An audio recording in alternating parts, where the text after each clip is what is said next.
in beautiful Tempe, Arizona. This is Politics and the Past with Robert Ferguson. And joining me today is South Dakota Jack Hinrichs. How are you doing? I'm doing well. How are you doing, Rob? Oh, I'm well. I'm well. We're both in the desert. It's summer. Summer feels like it's upon us. hmm The Midwest is about to show up in the area as spring training is almost upon us. So Absolutely. things are exciting. We had the Waste Management Open in town on the hmm weekend, so we had a huge influx of people, and I think we get about a 10-day break here before spring training starts. Yeah, the baseball season is here. The Minnesota Twins posted on their social media saying that Minnesota Twins baseball is almost back, which is really more of a threat than a promise. It's really more of a threat that I have to watch Minnesota Twins baseball at this point, but I'm gonna do it, and and it's gonna be beautiful. Well, I mean, you don't have to, but No, no, I understand logically that I do not have to. However, on an emotional level, the Minnesota Twins are the single most important part of my life. I They are understand that. they yeah, they I love my mom, but the Minnesota Twins are the single most important thing that has ever happened to me. And that I'm sure is something that that psychology. There's a book coming out from Michael Schur and Joe Posnanski. Mike Schur created a lot of TV shows, was a creator on The Office and Parks and Rec and a half dozen other TV shows. And Joe Posnanski is, for my money, the greatest living American sports writer.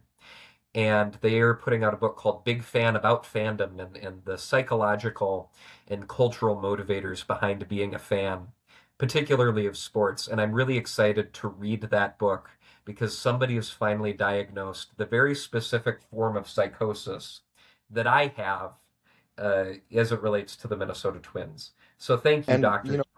Nansky, for that. what's really remarkable is you weren't even alive for the '91 World Series, which would have built a fan out of anybody. I was not alive for the 91 World Series. The owners of the Minnesota Twins, the Pohlads, whom I've complained about previously on this podcast, have done everything in their power to make me not a fan of the Minnesota Twins, to drive me away from Minnesota Twins fandom. But I'm perseverant. I'm more resilient than they understand. And so I am going to come out of this stronger. And for the record, I wasn't alive in 1991. I wouldn't be born for 14 years. I have since watched every inning of that World Series on YouTube because that's what real Minnesota Twins fans do. You know what? I think the whole team started to get into trouble when the Metrodome was Yeah. damaged. It, you Because you go know, back to the Metrodome with the plexiglass hmm and like the garbage bags over in right Yeah, field. absolutely. Or even before that, Garrison Keillor has written about how the Minnesota Twins really, because he shared a similar sort of psychosis to me, and then they played at the Metropolitan Stadium, which is now where the Mall of America is in Bloomington, Minnesota, and then they moved to the Metrodome. And he talked about when the Minnesota Twins went from playing outdoors to playing indoors, that's when they lost the romance. And then, there are some who would argue that it's when they left the Metrodome and moved to Target Field. My earliest memory is watching, my earliest memory, period, not just of baseball, but period, is watching the 2009 American League Division Series at the Metrodome between the Twins and the New York Yankees. And I vividly remember we were in like the last row in the highest row in the highest part of the stadium. And I vividly remember how loud it was. And I vividly remember watching the Twins lose. And that was the moment that I said, I'm going to be a Twins fan for life. Well, fair enough. hmm Well, actually, the 1991 World Series is a really good pivot point It because is. most of today's episode we're going to be down in Georgia. And of course, hmm the team that the Minnesota Twins beat in the 1991 World Series were the Atlanta Braves. That they were. That they were. And in Game 7, for those of you who are baseball fans but maybe don't know this, go find it on YouTube. Game 7, 1991 World Series. Maybe the greatest, maybe up until this most recent World Series Game 7, Hmm. maybe the greatest Game 7 ever played. Absolutely. That game set. I mean, that whole World Series, because you've got Jack Morris, and I don't know if Jack Morris is a Hall of Famer. Bert Blyleven absolutely had the better stats, but my God, was Jack Morris in that World Series. And then you've got Kirby Puckett and the home run, and Herb Carneal saying, "And we'll see you tomorrow night." God, how can you not be romantic about baseball? It's pretty fantastic. But anyway, so Anyway, but we should talk before we about the things you came here to talk about. right before we jump into the Georgia, what's going on down in Georgia, we have announced this, we've teased this on several episodes, but we are officially launching the 2026 midterm fantasy contest by Politics and the Past, which will allow anybody to there's a link on the socials. It will, and we'll put the link in the show notes to this as well. Anybody can submit a roster. You will pick from your roster will include 4 gubernatorial candidates and 4 senatorial candidates. It can be of any party. You there For the most part, you cannot select an incumbent. I chose to call an audible in the Texas GOP Senate race, and you can select John Cornyn. And the reasons for that you'll be able to figure out as you do your own research to put your team together, or you can go back to the previous episode where we did a deep dive into what's going on in Texas. But otherwise, you cannot select an incumbent. You can only pick candidates that are facing largely competitive primaries and are in largely competitive states. So what that means is that you can't pick somebody who it's very obvious are going to win the primary, and whoever wins that primary always wins the statewide election. So, for instance, you can't pick somebody in the South Dakota Senate race. I was very sad when I could not pick Mike Rounds to win that. I've put a lot of money into Mike Rounds futures on Kelce, and so when I wasn't able to, further double down on that, that really made me sad. Yeah, I mean, I'm sorry I'm sorry you can't do that. But the Yeah. idea is that you've got to pick candidates that it's not a guarantee that they're going to win anything. You will get 5 points if they win the primary, and you will get an additional 5 points if they win the general.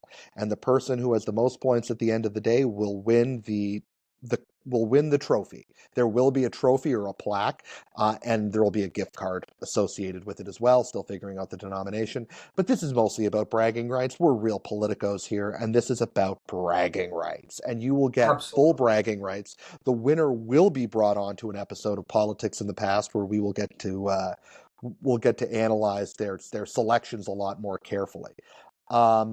So anyway, encourage everybody to jump in. There's no limit to how many people can do it, but it is one per person. You can only submit one roster per person. You did Rob mention, rejected my number 2 through number 17 entries, which was really rude of him. I spent a lot of time putting those together, and he deleted all of them. All of that work gone into the nether, and that was really really hurt, Rob. Really hurt. yeah, well, sorry about that. You Yeah. mentioned Kelshi, and Hmm. there was something in my own research that I came across recently that I thought was really Sure. interesting. So, in the 1920s, the New York Times was tracking betting lines on political candidates. Were they? I didn't know that. Yeah, so like you could actually go down and put like, $10 on, Al Smith to win the governor's race, or Sure. or Calvin Coolidge to win the election. Like the fact Hmm. that that existed didn't surprise me. I mean, there's gambling and there always will be, Hmm. but the fact that there was New York Times articles just tracking it, it That's felt very modern. that is nuts. Political gambling, of course, has a very long and storied history in New York. It was invented by a New Yorker, Martin Van Buren. Um, but I had no idea that they would that was news that was fit to print. That Yes. is really something. Yeah. How about that? So anyway, there'd be a great episode in future where we do all about like various political gambling markets and that kind of thing. That'd be a lot Oh, of fun. that would be fascinating. That's a great. I'm going to write that down. All right, how about that? Okay, so Jack, I'm gonna maybe turn over the reins to you here as we talk about. It'll be a little bit back and forth. Hmm. What's interesting is that, of course, 2 weeks ago on the show, I tossed it over to Jack to interrogate me about Alberta and Canadian politics, and now I guess some of my expertise is going to be leveraged to talk about the politics in the state of Georgia. Yes. Uh, which is about as big a leap from Alberta as I can imagine. So Yeah, we'll see. I was thinking about it during this podcast or before this podcast. I was really trying to come up with some sort of connection, and I genuinely drew a blank, except that certain parts of Canada and Georgia both offer sizable tax breaks to movie and TV studios who film there. That was the best connection I could come up with. That and they both Actually, have vowels in their names. the connection might be me. Oh yeah. And and there's your segue. Dr. Rob Ferguson, in addition to being a recovered Canadian political observer, you are a recovering Georgia political observer, are you not?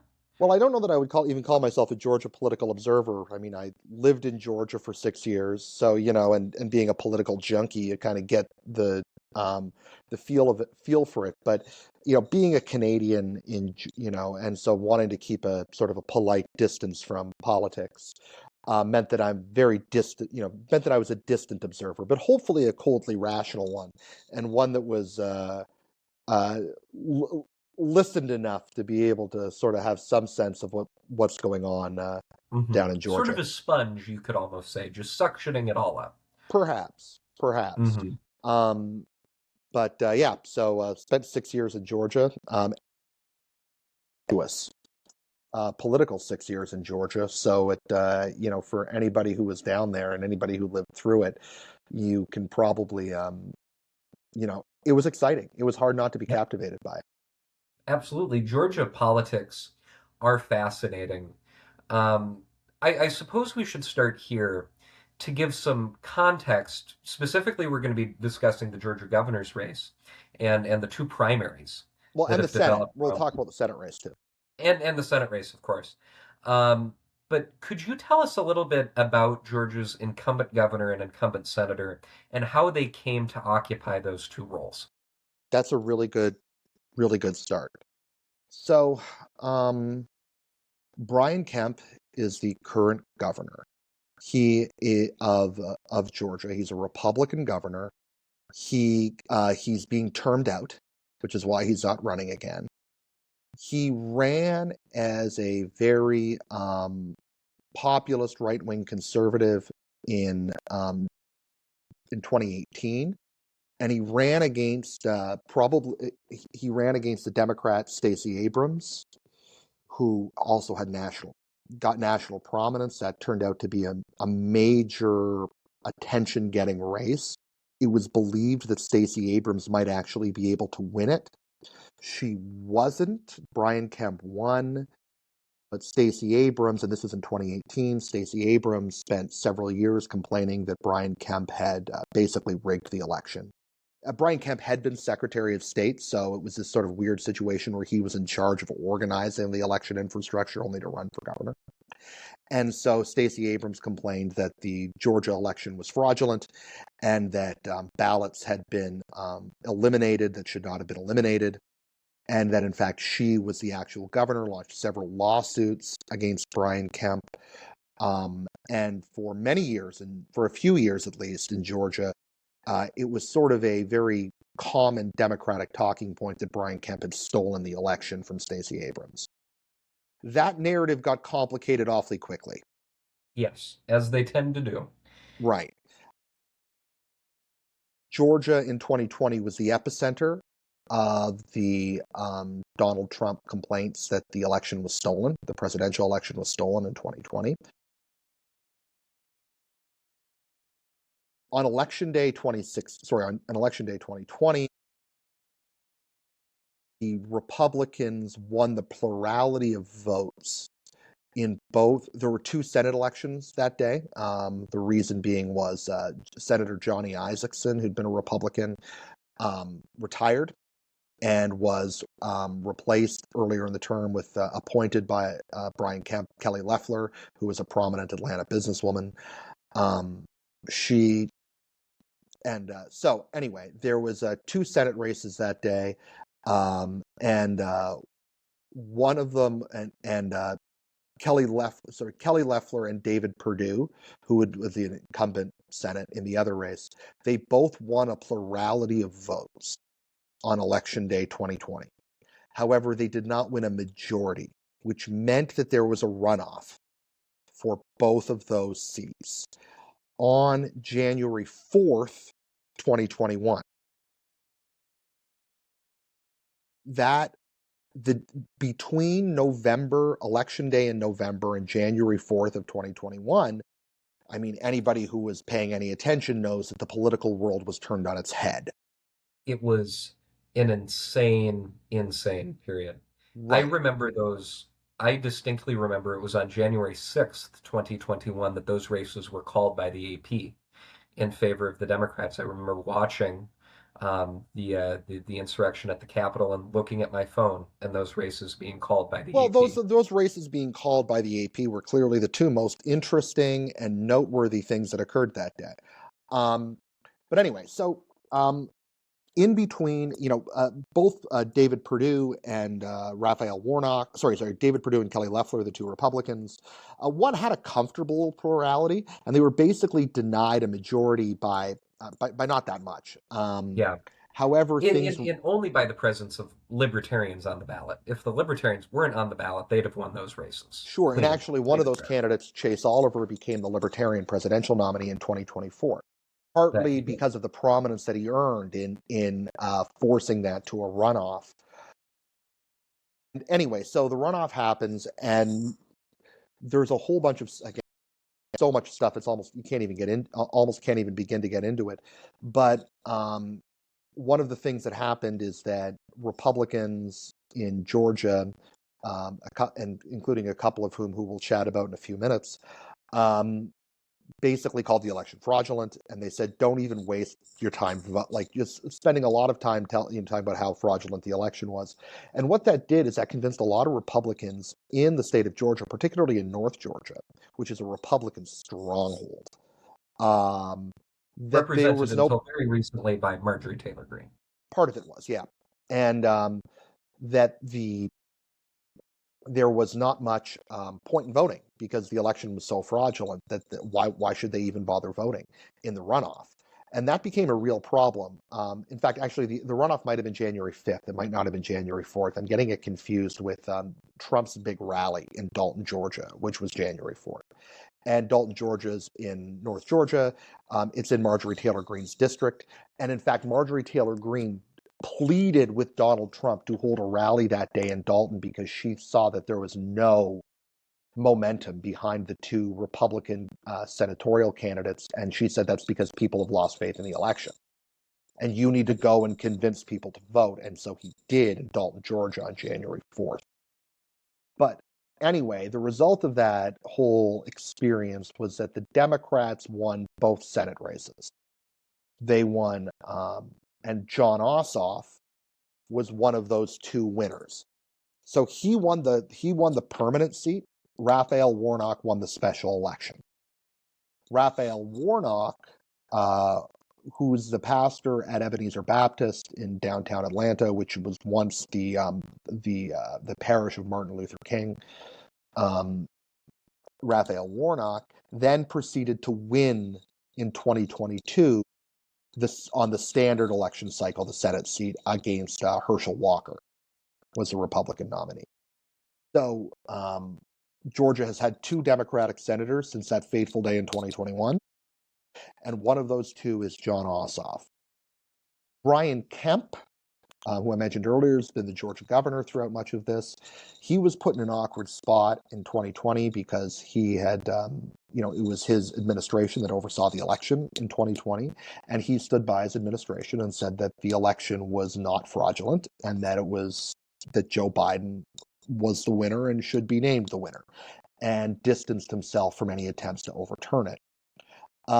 He also distanced himself from Trump in many regards, not fully, but in many regards. Trump and Kemp have had kind of a have had a war of words. There was sort of a makeup in 2024, although Kemp's wife was very clearly not going to be part of that because Kemp's wife and Trump really dislike each other.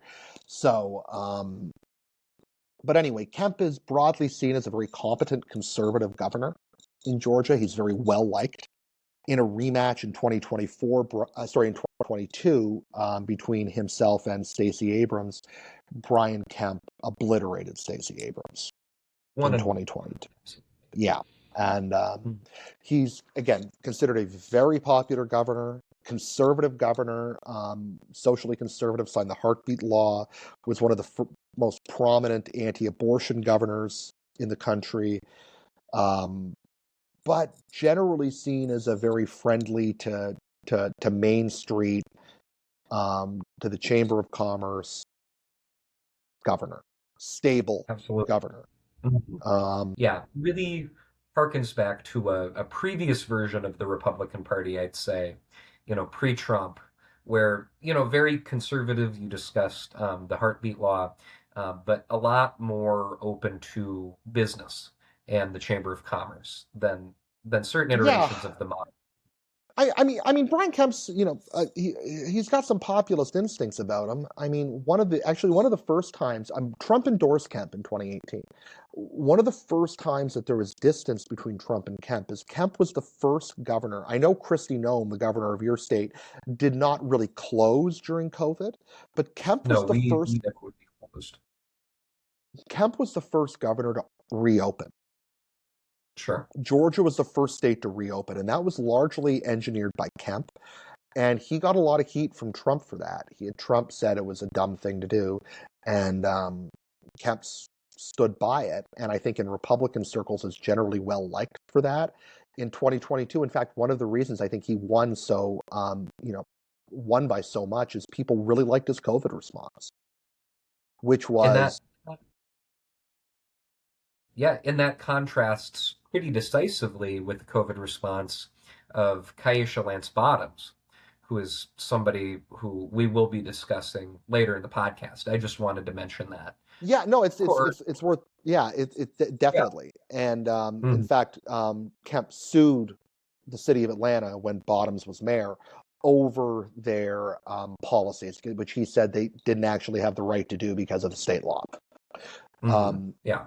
and so but Kemp was well liked for that. And then Kemp also, it should be noted, he along with Brad Raffensperger, who's another guy we're going to chat about in a minute, they led the major election integrity law that passed in 2022 that Democrats called Jim Crow 2.0 and led to the move of the Major League Baseball All-Star game that year from Atlanta to Colorado, which was, I think, rightly pilloried by a lot of people in Atlanta who said, so you're going to move this from a city that's 60% black to a city that's like 6% black in order to protest a law that you think hurts black people. And actually, Stacey Abrams was harmed from that because she did not criticize the move probably assertively enough, and that hurt her later that year. But anyways, Kemp is, again, considered a very conservative governor, but a very competent conservative governor, well-liked governor. And there are, of course, people who hate Brian Kemp in Democratic circles, but, you're always going to have that in the other party. Yeah. But I think generally there's among the center of the Democratic Party, a respect, if not a like, for Brian Kemp. Yeah. In A fact, Brian Kemp is disagreement among probably far more hated by members of the MAGA wing of the Republican Party than he is by the center of the Democratic wing. Center of the Democratic. Yes, absolutely. That's a really good way of phrasing it. I appreciate you bringing up that difference with the disagreement about policy versus a visceral hatred that so often infuses our politics today.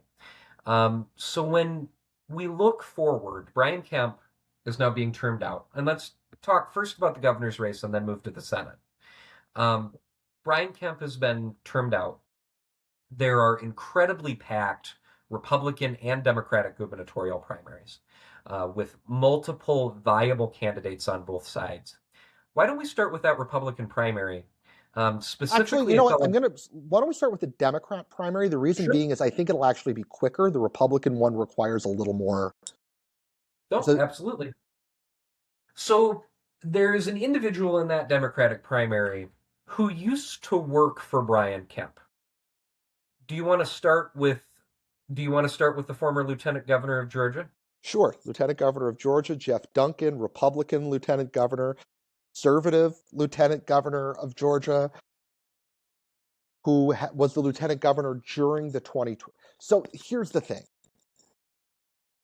Over everything I'm going to talk about, there is a shadow cast by the fight in 2020. Between that time between November of 2020 and January 6th. Okay, that fight defines Georgia politics, particularly Republican Georgia politics to this day. So, Lieutenant Governor Jeff Duncan was a Republican lieutenant governor in 2020. He, like Brian Kemp, supported the integrity of that election and claimed that Joe Biden won it. And Brad Raffensperger, who is the Secretary of Yes. State, Mm-hmm. right? With the very famous perfect phone call. Right. Who's running for the Republican nomination for governor, but we're going to get there in a second. Jeff Duncan was probably the most vocal anti-Trump of that triumvirate of Kemp, Raffensperger, and Duncan. And he was very critical of Donald Trump, very critical of his attempts in 2020 to invalidate the Georgia election results. And he was the most vocal. He was the one most likely to appear on CNN. And it became clear that he was he started to adapt Democratic talking points to chat up to speak about that, which is a cardinal sin. You can't do that. Neither Raffensperger nor Kemp ever did that. And Duncan did that. And in 2022, he decided not to run for re-election for the lieutenant governor race, which was probably a wise decision. He wasn't going to win. He became a CNN contributor, and in 2024 announced that he was going to support Biden and then Kamala Harris after Biden was no longer the nominee. And he actually even spoke at the Democratic convention that year. Yes. He was then unceremoniously kicked out of the Georgia Republican Party for doing that. And so you can't really do that. You can't really kick a guy's membership away, but they did it anyway. And he decided to just leave the party at that point. About 6 months later, he reemerged as a Democrat and is currently running to be the governor he's currently running for the Democratic nomination. Yes.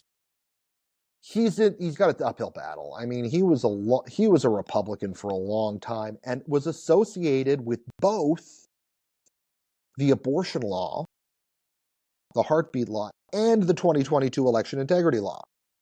Yep, that he was. Which were heavily opposed by Democrats in the state. And so the problem was he was a Republican for too long if you want to be a Democrat. Mm-hmm. Yeah, it is generally in Democratic primaries not a good thing to be known as a Republican. That's a problem in many Democratic primaries across the nation. And the problem is, of course, he's known as a Democrat in He'd be known as the Democrat in Republican primaries for speaking at the convention in 2024. Yeah, and what that tells me is he's going to be a great nominee of the Forward Party for president in about 8 years' time. Precisely. Yes. But in any event, so we've got Jeff Duncan, former Republican turned Democrat. And then there is a packed field behind him or alongside of him, or maybe depending on the polling in front of him, Why don't we start with Mayor Bottoms because we previously discussed her. Yeah, I Because I've mean, seen some, or I'm interested to hear your take on Mayor Bottoms. so, um, I mean, I think Mayor Bottoms is going to win this race. Yeah. Mm-hmm. I mean, I'd be shocked if she doesn't. You know, there are other candidates, many of whom we can chat about, but I honestly don't think there's much point because I Sure. think Okay. Keisha Bottoms is going to win this race. I think Jeff Duncan is the only is an interesting candidate because he was Republican Mm-hmm. and sucks up a lot of media time. But frankly, Yeah. Keisha Bottoms is going to win this race, barring a miracle in a runoff. Sure. So you don't think Jason Estevez, incumbent state senator, Mike Thurmond, who These is are the interesting Democrat nominee candidates. for, These are yeah? yeah, they're good candidates. I mean, Estevez particularly is a good candidate. Mm-hmm. Yeah. Um, and but he just doesn't have name recognition. Sure. Yeah. And I If mean, you're a Politico, you know who he is. mm-hmm. If you're not, you don't. And Yeah. this is where Jeff Duncan is a barrier in the race Mm-hmm. because he's going to suck up media that other candidates could use to He's going to Keisha get all the Bottoms. non-bottoms media time, you mean? That's why I'm saying you Sure. know, Estevez could win in a runoff if he gets into a runoff. Sure. But unless it goes to and I'd love to chat about that at the time if Yes, that that would happens. be fascinating. It Mm-hmm. could he could get there again. Mm-hmm. Brief moment. I guess we can chat about him. I mean, he's a state senator. He's a well-liked state senator. He's a very powerful Democratic state senator, Yeah. and so Endorsed. He was endorsed by Jason Carter, grandson of Jimmy Carter, the most notable Georgia Democrat of his time and maybe even our time still, yeah, despite not being alive. Um, and that's what so you he does think. have, come again? That's what you think. He's still alive. Yeah. He's down with Elvis, in Cuba. But yeah, and so I think that when you look at that race, it's fascinating to see sort of those different iterations of Democrats almost at play. In Estevez, you have an older Georgia Democrat, the Carter set. In Keisha Lance Bottoms, I you mean, have a he's not really the Carter set. We should be clear on that. sure. He's a modern Democrat. Hmm. When you think of the Carter set, you might think of a really even the Nathan Deal Democratic Party in Georgia, and that's just not. I mean, before Nathan Deal was a Republican, but Hmm. it it's just he's a modern Democrat. He's very Hmm. comfortable in Democratic circles. He's a very powerful Democrat. And, I expect him to continue to be one of the most powerful Democratic state legislators. Sure. But I don't Sure. think he's going to win this nomination because I don't think he has time to get name recognition out there Mhm. um, unless there's a runoff. Unless there's a runoff. Unless there's a runoff. But um, this is Keisha Bottoms' race to lose. Okay. And then going into a general, Keisha Bottoms It's representing the Keisha, I Democratic think. Party. It's Keisha Lance Bottoms. Keisha, pardon me. In that general election, let's turn now to the Republican field. Well, we And should as talk we about Bottoms. Or do you want to talk about Bottoms first, or do you want to? yeah, we can talk a little bit about Bottoms' background. So she was the mayor of Atlanta. We and there were some, pretty notable stories. She was a pretty notable, even national political figure. Well, she was Um, actually considered for the VP nominee in 2020. yeah, she was. So I'm wondering if you can talk a little bit about sort of the notable news events that happened in Atlanta to bring her to the forefront, and then some of the scandals that she faced. So, um, Keisha Bottoms became mayor in a difficult spot. Not just the events that ended up happening, but she was the hand-picked successor to Kasim Reed. And Kasim Reed was a two-term mayor of Atlanta. He termed out in 2018, I think. He termed out in 2018. And Kasim Reed was a one-man mayoral operator. Kasim Reed is the iconic Democratic black mayor. Okay. He ran a machine. Kasim Reed runs a machine, a political machine. He had Mhm. allies and soldiers in every operation inside the city of Atlanta. The guy would work 16, 18-hour days. Like he was at the center of everything. All politics in Atlanta ran through Kasim Reed. Okay. Um, he's termed out. He doesn't really have an obvious successor. Keisha Bottoms, who is a big supporter on city council, kind of becomes his successor by default in the Sure. race.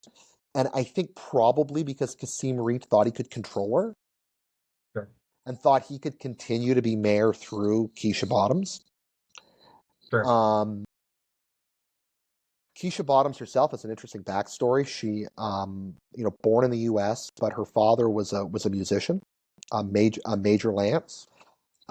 He ended up she ended up growing up for a lot of her youth in the UK, um, where he was very prominent in the scene. They moved back in the early 70s or mid 70s. Unfortunately, her father got addicted to drugs and started dealing drugs and was arrested. And so she had kind of a difficult youth after she was about 11 or 12.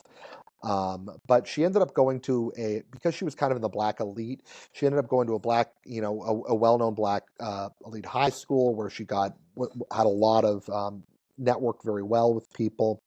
Ended up going to an HBC, as an HBCU alum. I think Spelman, but I could be wrong on that.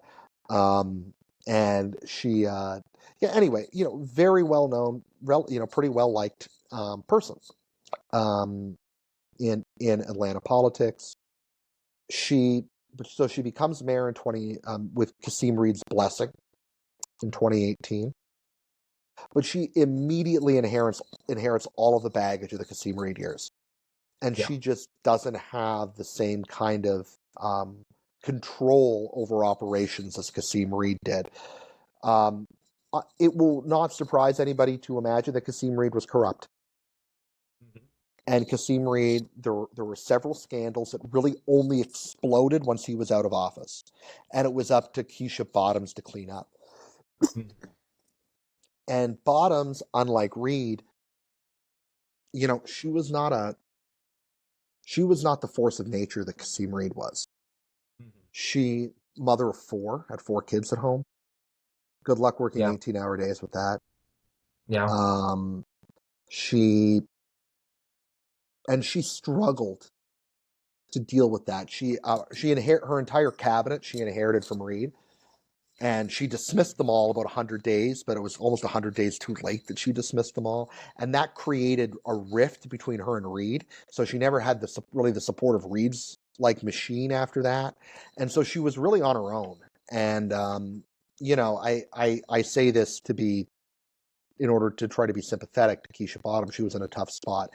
There was an Iranian hack of Atlanta IT computers early on in her administration that she struggled with. There was a big fight over the airport because there was a bunch of corruption associated with the airport. Kasim Reed. And so anyway, she was dealing with this two-front battle where there were people who were all the Kasim Reed stuff was starting to come out into the open, and she was kind of she was both associated with him, but not so tight with him that she had his support anymore either. And so she kind of drowned Yeah. with Stuck that. between a rock and a hard place, and Right. she drowned. And then COVID happened. Yes. And then probably most importantly, the Rayshard Brooks issue happened. The Rayshard Brooks killing happened in Atlanta. And then Hmm. the Atlanta riots, race riots happened in 2020. She had a tough spot, caught between two positions where she, on the one hand, she wanted to maintain order for the city of Atlanta, but on the other hand, she wanted, because of the national narrative, was trying to be on the left side of that. Um, she couldn't make a decision between the two. And honestly, if there's a thing that can be, if there's a complaint, there's a few complaints that can be levied against the Keisha Bottoms mayoral administration. One is that she couldn't decide whether she wanted to be a national political figure or mayor of Atlanta. She never really clearly enjoyed being mayor of Atlanta. I think that criticism's a little unfair because people were accustomed to Kasim Reed, who loved being mayor of Atlanta, Yeah, and she was never going to be Kasim Reed. And yeah, so she was caught between, then also caught between her mentor and Kasim Reed, and an era where Kasim Reed was almost like nuclear, like radioactive to touch in yeah. Atlanta. And I think she checked out. There's no doubt she Hmm. checked out. That was the main scuttlebutt on the street. The anecdotes were that this mayor is checked out. And when she decided not to run again in 2022, people were thrilled. Yeah, And Andre Dickens is the new, becomes mayor in 2022. And one of the things that people love about Andre Dickens in Atlanta is that he's not Keisha Bottoms. sure. Yeah, So that why Keisha Bottoms wants to be governor, I don't. that was going to be my next question.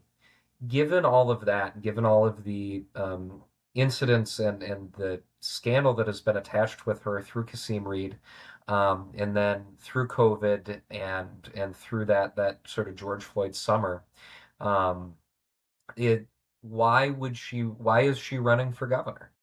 I don't know. Maybe her kids are a little older now. She's like, I can do, I want to do this. There's a redemption arc associated with this. She certainly has name recognition. I think people nationally in Democratic circles, think quite a lot of her because they remember her in 2020. And they thought she did a pretty good job. She was definitely kind of a quieter, more sturdy voice than Stacey Abrams in 2020. Yes. So I think people kind of nicely compare her with Stacey Abrams. And I think that's across the aisle, by the way. That's not Hmm. just a Democratic thing. I think generally Georgians are think think nicer things of her than Stacey Abrams. Hmm. Um, but why? So she's not like people don't dislike her.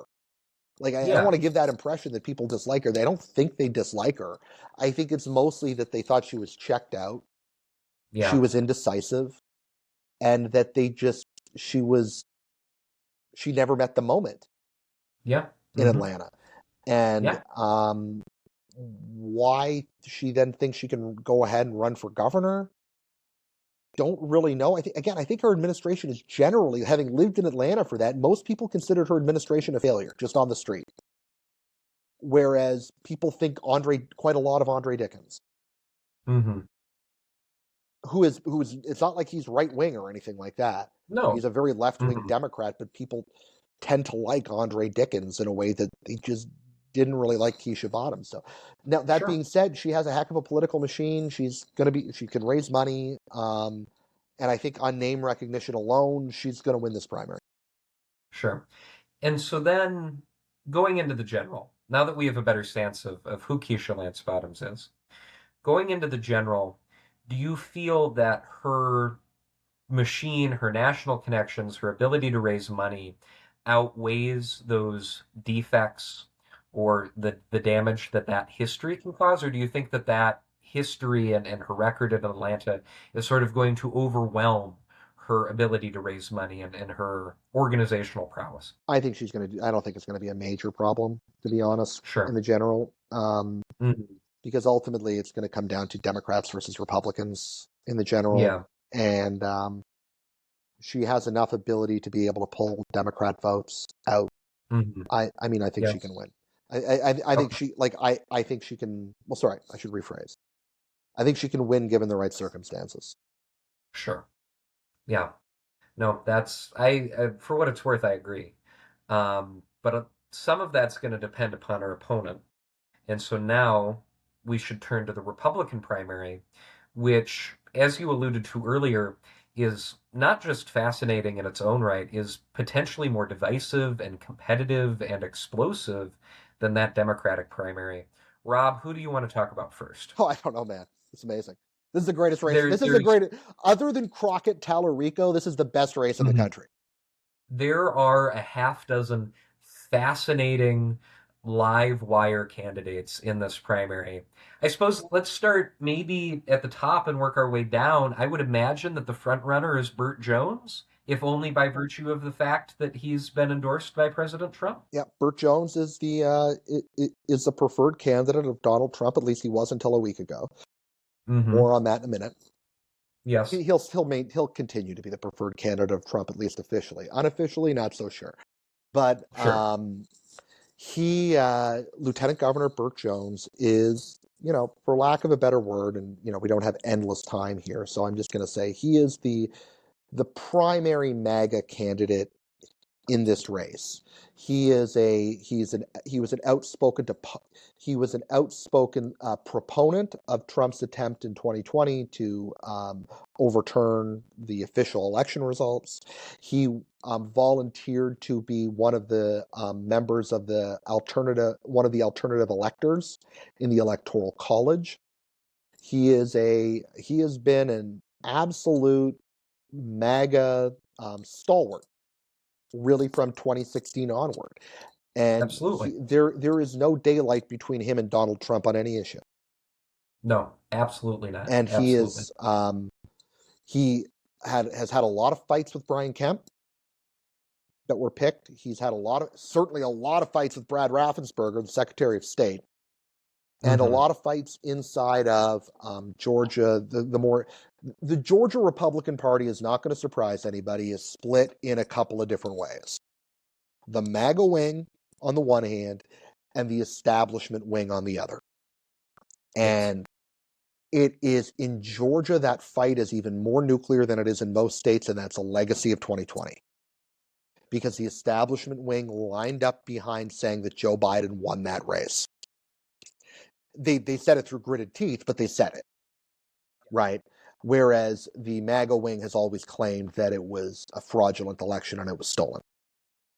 So then I'm happy that you brought up that more establishment wing. Brad Raffensperger was, of course, the Secretary of State during the 2020 election and the subsequent events. Would Brad Raffensperger then be the preferred candidate of the establishment wing? Hard to say. I mean, Chris Carr, who's the Attorney General, might also be the preferred candidate. The establishment wing is divided between Raffensperger and Carr. Sure. My suspicion is the establishment actually prefers Chris Carr. Okay. Why is that? He hasn't put his neck on the line in as many ways as Brad Sure. Raffensperger Brad has. Raffensperger has been, a remarkably prominent voice in Republican circles to, insist that the 2020 election was valid and in Georgia, and it is the subject of a, very notorious phone call. Sure, the most perfect call ever made. Mm-hmm. Other than the one with Zelensky. Either way. Of course. Yeah. Mm-hmm. Lots of perfect phone calls. Yes. But anyway, Chris Carr he was the Attorney General, and he absolutely stands by the 2020 election results that Joe Biden was the winner. Yeah. But he didn't become a national figure in the way that Raffensperger did. Mm-hmm. Yeah. And Raffensperger, because of that phone call, almost had to become that national figure. He did. In a way that Chris Carr was never forced into the limelight. Right. So Raffensperger is, again, very conservative, Georgia conservative. The architect of the 2022 election integrity laws that, again, Joe Biden referred to as Jim Crow 2.0 and led to the All-Star game being moved to Colorado. But Raffensperger has been an outspoken critic of Donald Trump. Sure. And Chris Carr has been a much quieter critic of Donald Trump. And but that's the establishment lane. It's between those two. Chris Carr, who listeners probably have never heard of before, Chris Carr was a longtime ally of Senator Johnny Isakson. He was an aide to Isakson. He worked for Isakson. He was sort of Isakson's golden child. And Isakson is he is a god. He's since passed away, but he was a god in Republican establishment circles. Longtime senator, worked very well across the aisle, and was just generally beloved by most people personally. And in mainstream the establishment Republican circles, his name carries a lot of weight. Hmm. Whereas in the MAGA circles, Johnny Isakson was not really liked because he worked so much across the aisle with Democrats. Yeah. His statesmanish qualities. Yeah. Well, yeah, I mean, you might call it statesmanship qualities, but I mean, if you're on the MAGA side of things, you might just say like, listen, this guy couldn't wait to compromise. This guy couldn't wait to compromise. He would Yeah. rather be well liked than be like, doing stuff that Georgians need, which I think is a legitimate criticism. And that same thing could be levied against Chris Carr, if he's to win this race. Sure. So that's the establishment wing, is Raffensperger and Carr. Raffensperger has the name recognition. Carr probably has the backroom support. Brian Kemp has not endorsed anybody in this race. I was wondering, But behind the scenes, who do you think Brian Kemp is? Sure. That makes sense. I think he really likes Brad Raffensperger, Mm-hmm. but I think he sees a little more of himself in Chris Carr. Sure. And Chris Carr, because of that, more subtle criticism of Trump, is probably the more electable candidate He probably is. of the wing. That being said, you might get Democrats to vote for Raffensperger. You're not going to get a Democrat to vote. Sure. Yeah, that makes sense. And so then we should move to, Chris Carr, Brad Raffensperger, Burt Jones. You might be thinking to yourself, how many more Georgia Republicans could be in this gubernatorial primary? Well, we haven't discussed Rick Jackson yet. Who has made this race the best race you could ever imagine? Why don't you tell us a little bit about Rick Jackson and what's happening in this race? Listen, whether you like Rick Jackson or not, you like Rick Jackson's politics, you like his approach or not, if you like politics, you are going to be entertained by Rick Jackson. And you'll probably be a little impressed by Rick Jackson. Rick Jackson is a major healthcare executive in Atlanta. Mm-hmm. Doesn't have a background in politics, although he's been a Republican for a while, but he doesn't really have he's never held political office. Last Tuesday, at his headquarters in Alpharetta, Georgia, which is north of Atlanta, he descended a glass elevator. That he did. And announced his candidacy for governor, his self-funded candidacy for governor. He has $50 million. $50 million. He has said he's going to put $50 million of his own money into this race. Now, why you would spend $50 million to be governor, I don't know. It doesn't really... Who knows? But who knows? He wants to be governor. So Jackson is trying to seize the MAGA lane here. But you do not assume he is a normal MAGA candidate. He's not. He's of I think, the next generation, even though he's 71. He's, I think, of the next generation of MAGA candidates where he's not a hostage of old battles. We've previously talked about, in Texas, Wesley Hunt also perhaps filling this lane. Would you compare him to sort of a Wesley Hunt-ish figure? Toby Doden. Okay. Maybe more likely in South Dakota, but maybe a little bit like Wesley Hunt. Sure. Here's where Jackson's different. Jackson is a principled, is going to be a principled populist conservative. Okay. He's entertaining. He's a pugilist. I mean, so here's actually before you assume Jackson is some sort of, because he's a healthcare executive, before you assume he's some Georgia blue blood, he is not. He grew up in the foster care system. Sure. This is truly a rags to riches story. He grew up in the Atlanta projects in the foster care system. Worked his own way up. This guy was not given benefit in privilege in any way. And one of the first things that he did after getting the nominee is he attacked Keisha Bottoms. And he basically, remember earlier I said Keisha Bottoms was the daughter of a prominent musician, spent a lot of time in the UK and was sort of among the black elite in Atlanta. Jackson basically said, Keisha, I've spent more time in the projects with you. I know the projects better than you. Wow. Wow. And Jackson, the thing that has brought him notoriety up until this point in Georgia is his Mm-hmm. work on behalf of the foster care system. He is a major philanthropist in the foster care system in Georgia. That is where his heart has been in uplifting kids in the foster care system in Georgia. But this guy's a pugilist and he fights like a dog. Mm-hmm. And MAGA's gonna love that he fights like will admire his fight like a dog characteristics. Um, his policy proposals are interesting and smart. Frankly, they're not dumb.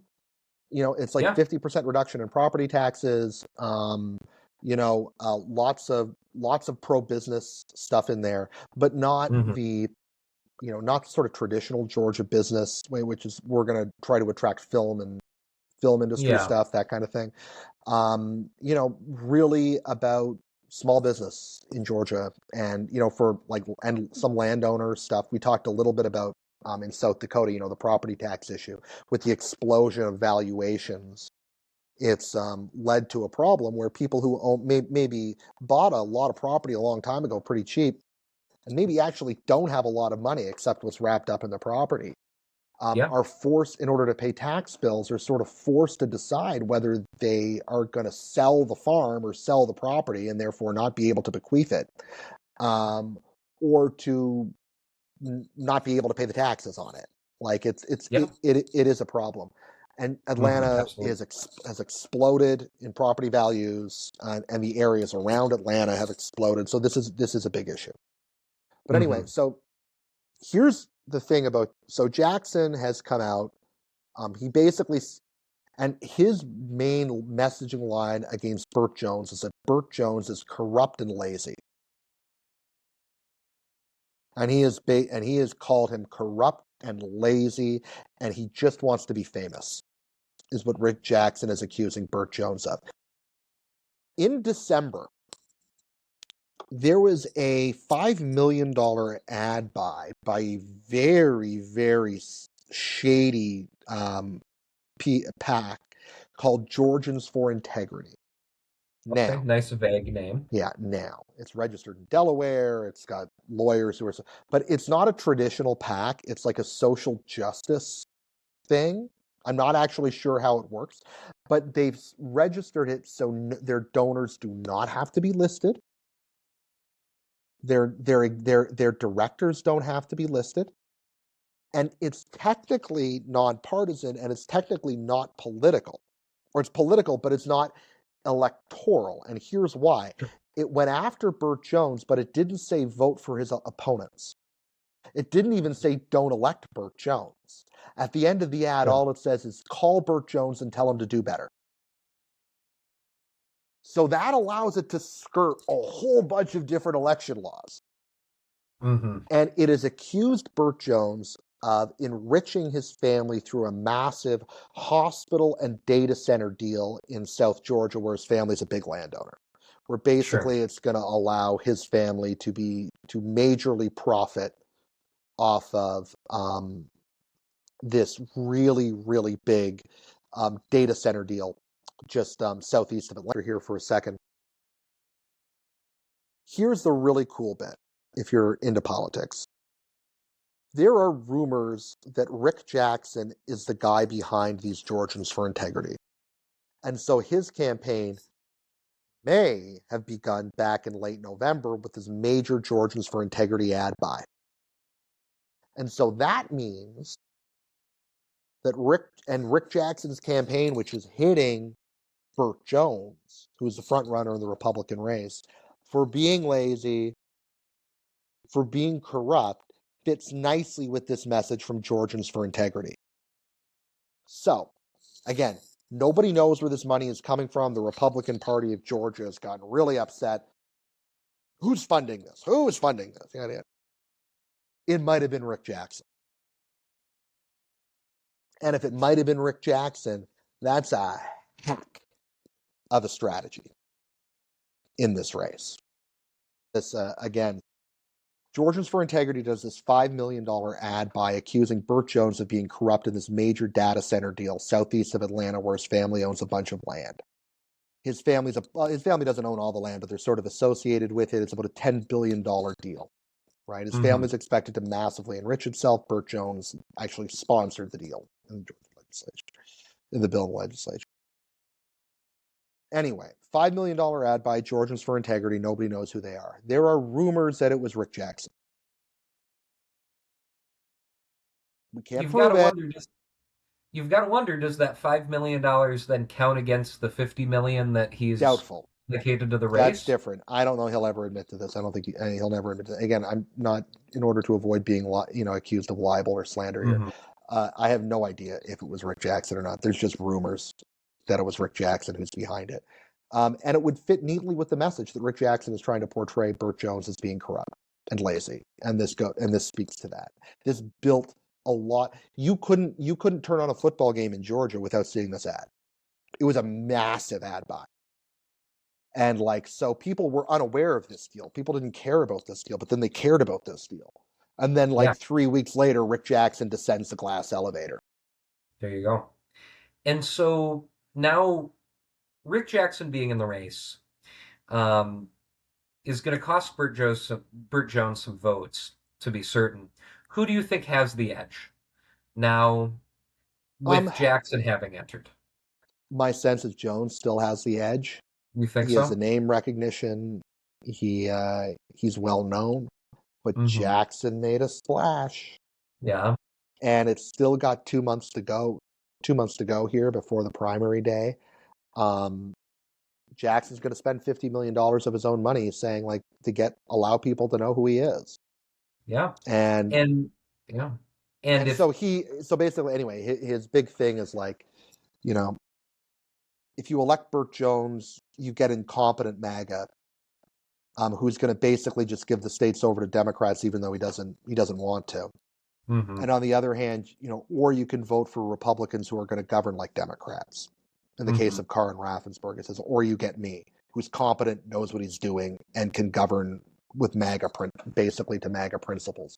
But I should note with Jackson, he is not. He does kind of couch his talking points a little bit in the sense that he's not extremely. He's full-throated in the MAGA side of the party, but I wouldn't put him at the right edge of that. I'd put him kind of right in the center of it. Sure. Yeah, and that's such a fascinating dichotomy. Do you think, going back to the establishment wing for a moment, if one of them dropped out, if instead of having two establishment candidates, there was just one taking on Jones and Jackson, would they have a chance? Or is that just not at all? Doesn't matter with the runoff. Doesn't matter with the runoff rules. Doesn't really hurt you one way or the other, probably. Sure. Okay. At this point, I suspect it's to see. I mean, I guess the only way that it does hurt you is that you want to be in that top two. Sure. And it might prevent Raffensperger or Carr from being. Jackson might prevent Raffensperger and Carr from being in that top two. Yeah. That'll be fascinating as we get more polling on this. Jackson being so, recently. Yeah, he's not in any. Well, there was a poll. There was a poll that came out. Oh, there was a poll. Okay. Yeah. It had Jones at 22 and Jackson at 16. Wow. And those are the top two. Undecided is the biggest group. Sure. Yeah, and it'll be fascinating to see. And you've got to think the Democrats are sitting there thinking, go Rick Jackson. Spend all of this money calling Burt Jones incompetent and lazy and corrupt because we think he's going to win the primary, and you're just softening him up for us for the general. Is that sort of the sense amongst Georgia Democrats? Georgia Democrats are thrilled. Georgia Democrats are having a good day, or they're having a good week here. I think they're pretty happy. But here's the thing: they're still running Keisha Bottoms. And Keisha Bottoms, can she beat Burt Jones? Yes. Will she?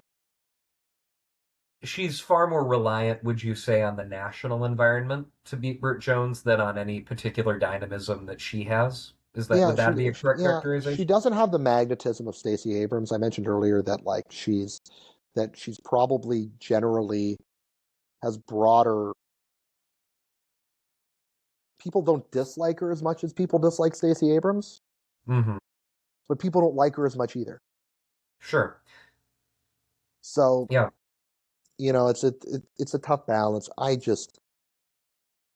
have a hard time imagining Keisha Bottoms as the next. I have a. It is far easier for me to imagine Burt Jones as the next governor of Georgia than Keisha Bottoms, but I could be wrong. Sure. Yeah. And I know that we were going to discuss the Senate. I've got to run to class. Yeah, I mean, I was going to say I know we were too, but that was an hour Yeah. ago. But that, yeah, I mean, Rick Jackson and that governor's race, it just has a way of sucking up time. But we're going to keep you updated, dear Yeah, listeners, on all of the goings on in that governor's race. Rob, before we go, is there anything further you'd like to say? two things. One, like Mhm. and subscribe to Politics of the Absolutely. Past, Desert Dialogues. Please, please, please do that. We want to see these numbers get up. I think we provide something interesting and unique. Secondly, sign up for the contest. Sign up for the midterm fantasy contest. Sign up. Start doing your research. It's going to be fun. Hmm. It's going to be Um, so much fun. and we'd love to. We're going to be talking lots about this over this year, 2026. Listen, in case you haven't gotten enough of politics in your life, we're going to get more of it. And 2026 is going to be so much politics, and we're going to be here to help you wade through it. absolutely. And to, maybe win a gift card and some bragging rights out of it Maybe too. and it won't be an insignificant gift card either. We can promise you that. Hmm. There you go. All right. Well, Rob, thank you for coming and throwing hosting duties over to me again. I appreciate it. No problem. And as All right, always, go Twins. go dogs.